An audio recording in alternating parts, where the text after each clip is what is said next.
We were taught that being social is synonymous with health, success, and balance. That if you don't go out, don't talk, or don't constantly share with others, there must be something wrong with you. But what if it's the other way around? What if all that interaction is actually stealing the very things we claim to be chasing: peace, clarity, and purpose? In a world that rewards visibility, silence has become suspicious and solitude a punishment. Yet many are starting to realize something few dare to admit. There comes a point when socializing more stops adding to our lives and starts quietly destroying us from within. Many feel it without knowing how to name it. They're tired of empty conversations, of connections that don't nourish them, of faking enthusiasm just to avoid seeming distant. They wake up exhausted without having done anything physical because the fatigue comes from somewhere else, from being away from themselves for too long. The paradox is that solitude, so feared by many, holds the key to emotional rest and mental clarity. It's not about escaping the world, but about learning to step in and out of it without losing yourself. And that is precisely the kind of wisdom Stoicism teaches us, with a calm that unsettles the modern mind. If this is your first time here, my name is Gabriel. I've spent years studying and practicing Stoic philosophy as applied to everyday life, especially in adulthood when relationships become more complex and peace turns into a treasure worth protecting. In this space, I share ideas not meant to convince you, but to help you see life with greater serenity and dignity. I invite you to subscribe and stay until the end, because today's final lesson may not only change how you relate to others, but also how you relate to yourself. Let's begin. We live surrounded by voices, yet we listen less and less. Notifications, group chats, and social gatherings have become a kind of background noise that rarely lets us think clearly. Socializing has turned into an unspoken rule. If you don't do it, something must be wrong with you. But what few people acknowledge is that this constant demand for connection can pull us away from our own inner life. Many feel an emptiness after spending hours talking or sharing, as if the soul were drained by so much meaningless movement. The problem isn't being with others, it's forgetting how to be with ourselves. The Stoics warned about this danger centuries ago. Seneca wrote that, "The crowd not only distracts, it infects you with its evils." When we lack strong inner roots, we end up absorbing the noise around us. Other people's emotions, complaints, comparisons, all of it seeps in and leaves us depleted. Modern society has turned socializing into a kind of moral obligation, but it's worth asking, what's behind that uncontrollable urge to always be with others? Deep down, it's fear. Fear of being left out, of being forgotten, of facing the echo of our own silence. That fear makes us accept relationships that don't nourish us, conversations that don't interest us, and social routines that drain us. Instead of enjoying people's company, we use it to numb ourselves, like turning up the radio to avoid hearing the car engine that's starting to fail. And little by little, we lose touch with what's essential: our own mind, the questions that truly matter, that small voice that tells us what's right and what no longer is. Marcus Aurelius insisted that the soul needs time to retreat into itself. He wasn't talking about isolation, but about inner space. If we don't cultivate moments of silence, we end up living according to the world's noise instead of our own reason. That's why learning to be alone isn't eccentric, it's a form of mental hygiene. Just as we cleanse our bodies, we must also cleanse our minds of excessive interaction. But breaking free from the trap of modern socializing doesn't mean becoming a hermit. It means choosing carefully when, how, and with whom you share your energy. It means understanding that every word you give away is a piece of your attention, and attention is the most valuable resource you have. If you give it away carelessly, you'll end up empty, even when surrounded by people. The invitation is simple, though not easy. Learn to enjoy stillness. Sit without needing to fill the silence with words. Recognize that not every relationship deserves your time, and that there's more wisdom in an honest conversation with yourself than in 100 trivial chats. In the next few minutes, we'll start dismantling the ideas that made us believe socializing is always good. Because sometimes saying less and listening more can be the first act of self-love. From a young age, we were taught that being sociable is a virtue, that those who talk to everyone, always smile, and maintain countless connections are more successful, more loved, more complete. But behind that image lies an emotional trap many discover too late, the price of being agreeable at all costs. How often do we accept invitations we don't want, laugh out of politeness, or stay silent about what we feel for fear of making others uncomfortable? Little by little, the desire to please ends up devouring our authenticity. The Stoics knew that external approval is an illusion.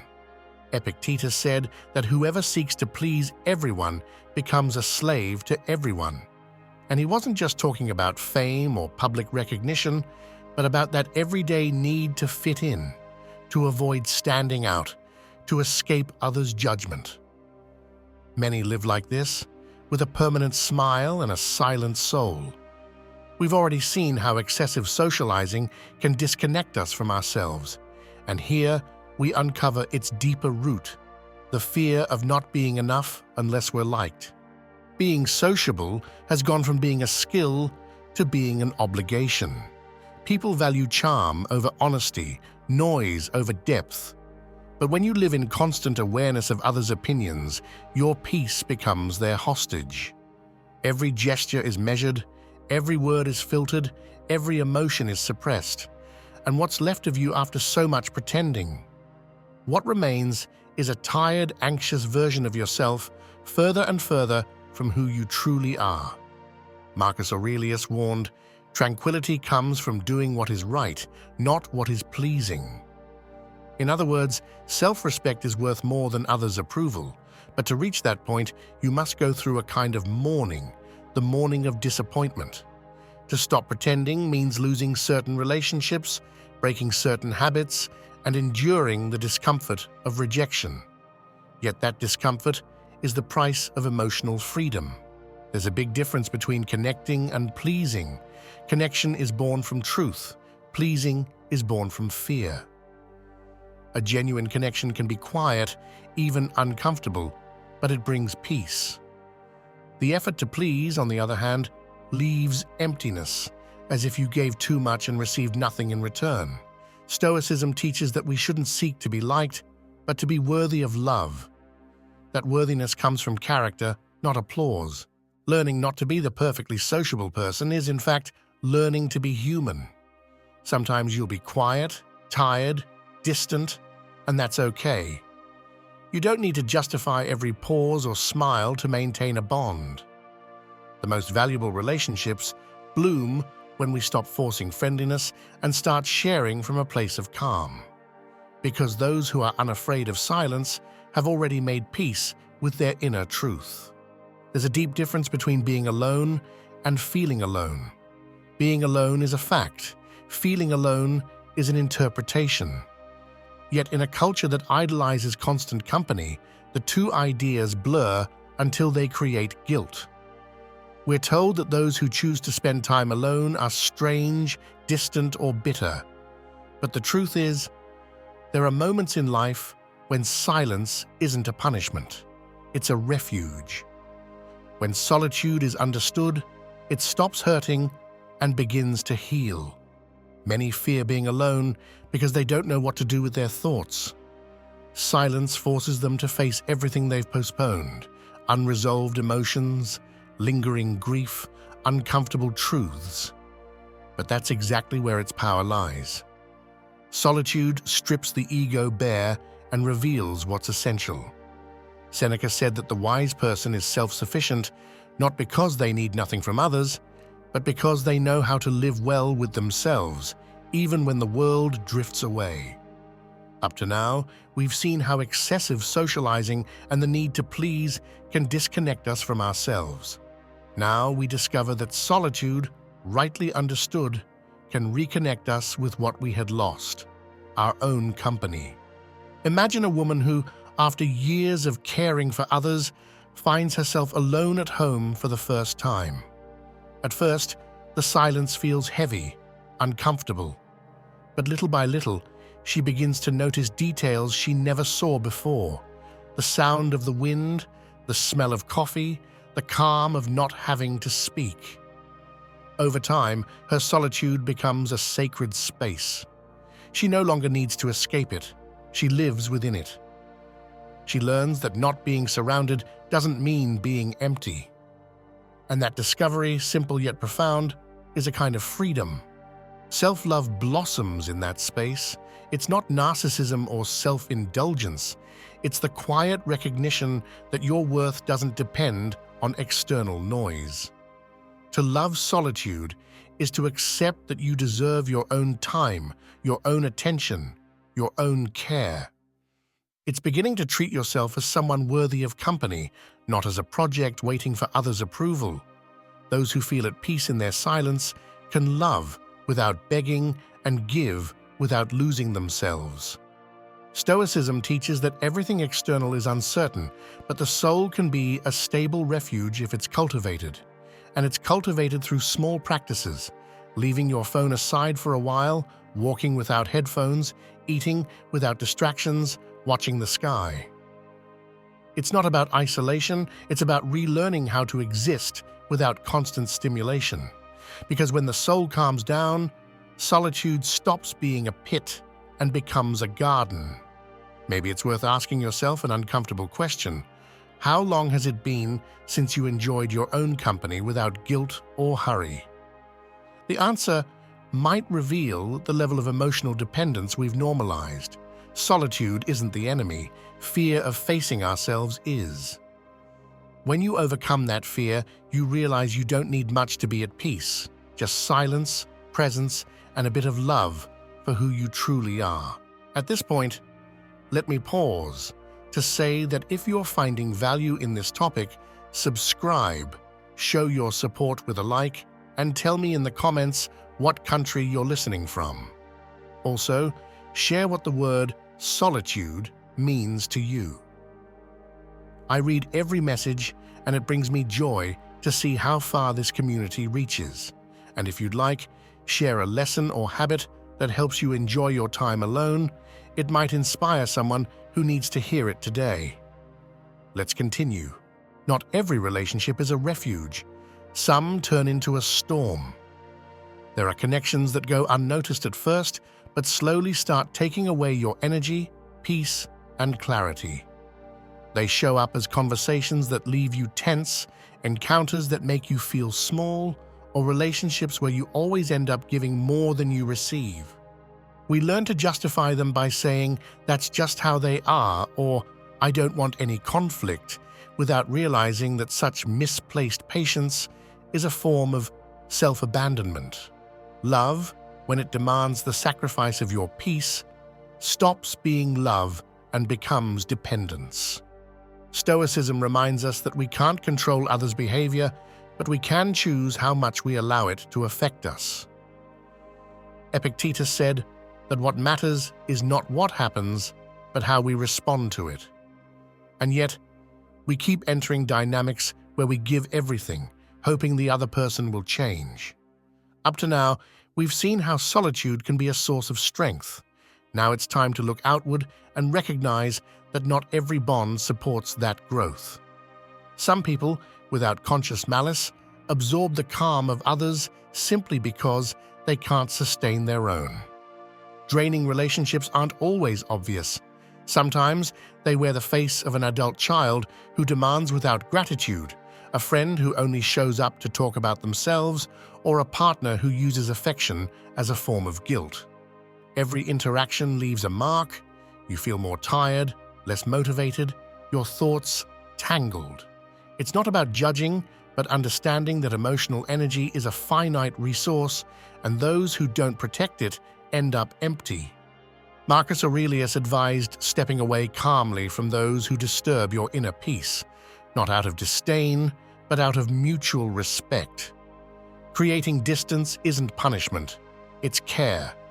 In those cases, silence can be a form of love for yourself and also for the other person, because by stepping back, you deny them the chance to keep acting unconsciously.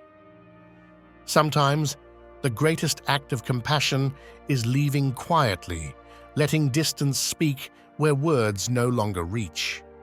A woman once told me she used to visit a friend who would spend hours criticizing everyone. She always came home exhausted, but kept going out of fear of seeming selfish. One day, she decided to take a break. There were no arguments, no explanations, just silence.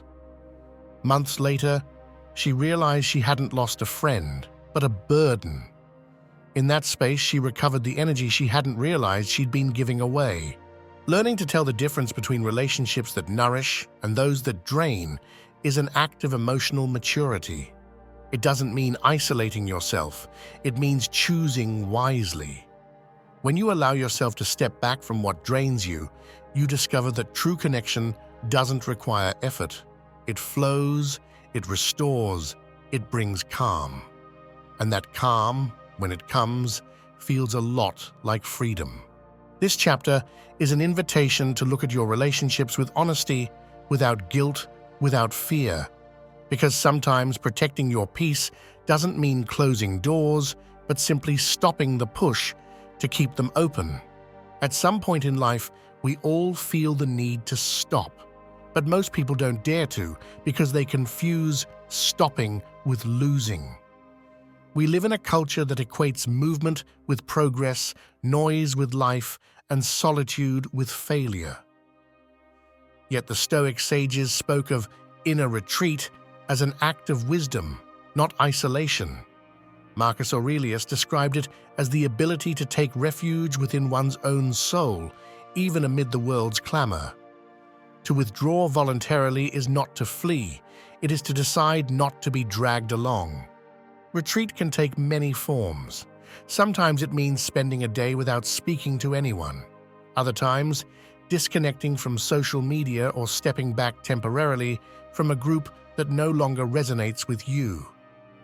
There's no single way to do it, only a shared intention to recover the calm that excess stimulation steals from us. So far, we've seen how some relationships can drain our energy. Now it's time to explore the value of stepping back in time to restore our inner strength. It's not about closing your heart, but giving it room to breathe. Think of nature. Everything that lives needs a period of rest. Trees don't bear fruit all year long, rivers slow their flow to cleanse themselves, and even the sun disappears each night. So why do we believe we can always be available? Voluntary withdrawal is a necessary winter. In that apparent silence, the mind reorganizes, the soul rests, and clarity blooms. Without that space, we end up living from reaction rather than reflection. The Stoics practiced this kind of retreat as a daily exercise. Seneca did it at the end of each day, reviewing his actions without guilt or judgment, simply seeking understanding. Today, we can do something similar by closing our eyes for a few minutes, breathing deeply and asking ourselves, what part of me needs silence? You don't need a mountain or a monastery, only the intention to reconnect with what's essential. Those who learn to withdraw without guilt become masters of their emotional time. They no longer need to explain their pauses or justify themselves to those who don't understand them. And curiously, after such a retreat, we return more available to others. Because those who have listened to themselves can listen better to others. Sometimes the greatest lesson isn't found in chasing the world, but in watching it from a distance, like someone sitting by the sea, realizing there's no need to swim against the current to feel alive. To withdraw is to choose the stillness that nourishes over the movement that exhausts. And that choice, far from being a loss, is the seed of all inner wisdom. Not all company is good company. Learning to discern who you share your time and energy with is one of the most important decisions in emotional maturity. It's no longer about how many people surround you, but how you feel when you're with them. If you leave an encounter with a calm soul, you are probably in good company. If you leave feeling confused, drained, or guilty, something deserves a closer look. The energy you give away doesn't replenish easily, and how you distribute it shapes much of your well-being. So far, we've understood that retreat and solitude are ways to strengthen ourselves from within. Now, it's time to take the next step, learning to consciously choose who you share that newfound serenity with. Epictetus said, "We should spend time with those who make us better, not with those who make us doubt ourselves." That simple phrase is a compass. It's not about emotional elitism, but reciprocity, understanding that a healthy relationship isn't one that demands more from you, but one built on shared peace. There are people with whom everything flows effortlessly. You can talk in silence, share without having to explain. Their presence feels like rest for the soul, not a burden. And there are others, in contrast, who always bring noise, urgency, or drama. Not because they're bad, but because they're trapped in their own storm. Maturity means not judging them, but also not sacrificing your calm to stay close. Everyone has a right to their own process, but you also have the right to protect your peace. The key is to observe how you change around someone. If you feel you can be yourself, if you don't need to measure every word or stay on guard, you're in good soil. But if you find yourself adapting, silencing, or pretending, it's a sign that something in you dims in their presence. Stoic wisdom doesn't ask us to sever ties harshly, but to adjust the distance. Sometimes it's enough to see less of someone who unsettles you, to say no when you once stayed silent, or to stop forcing a bond that has run its course. Musonius Rufus said that true friendship is the one that helps us live in accordance with virtue. Simply put, good company helps you become your best self. It doesn't drag you back into old habits. That's why every relationship should leave a trace of serenity. If it doesn't, it's time to ask what role it plays in your life and whether you're willing to keep sustaining it. Choosing wisely isn't an act of selfishness, it's an act of self-love. Because when you surround yourself with calm, your mind clears, your decisions become steadier, and your heart grows still. The right company doesn't demand anything extraordinary, it simply allows you to exist in peace. And once you discover that, you no longer choose out of habit, fear, or guilt, you choose with awareness. And that awareness becomes a form of freedom. There comes a moment when you stop looking for answers outside yourself. When the noise fades and the rush subsides, what remains is silence. And in that silence, the simplest truth reveals itself. Peace depends on no one. We spend much of our lives trying to be understood, defending our reasons, waiting for others to change so we can finally rest. But the day you decide to stop explaining who you are, something deep inside settles. That is the beginning of inner freedom. Silence is not the absence of words, but the presence of awareness. It's not about staying quiet out of resignation, but about speaking only when it's worth it. Silence is an invisible boundary that separates what belongs to you from what doesn't. Up to now, we've learned to let go of what drains us and to choose the relationships that nourish us. This final step invites us to understand that true dignity is born from self-mastery. When you stop reacting to everything external, you regain control over your own energy. The Stoics saw this stillness as strength. Marcus Aurelius wrote, "Serenity is invulnerable when it comes from within." That serenity cannot be imposed or faked. It must be cultivated. It takes practice, patience, and above all, self-respect. Inner silence is the highest expression of self-love. because it's the choice not to let the world's noise disturb the clarity of your soul. Imagine your mind as a lake. If you stir it with thoughts, judgments, or unnecessary conversations, the water becomes murky and you can't see the bottom. But if you leave it still, everything gradually settles and the reflection becomes clear. That's how dignity works. It doesn't need to be proven. It reveals itself in the calm with which you choose not to engage in what lowers you. There's a kind of power that arises from knowing when to stay quiet, when to observe without confronting, when to walk away without making a sound. When you reach that peace, you no longer fear solitude or crave approval. You discover that you can love without depending, care without losing yourself, and share without exhaustion. That is the freedom silence brings. Not a rebellious freedom, but one that springs from the deep understanding that nothing external can take away your center. Life goes on, people change, relationships evolve, but you remain serene, master of your own response. Perhaps the greatest act of wisdom is learning to live in the world without belonging entirely to it, to be present without letting outer noise silence your inner voice.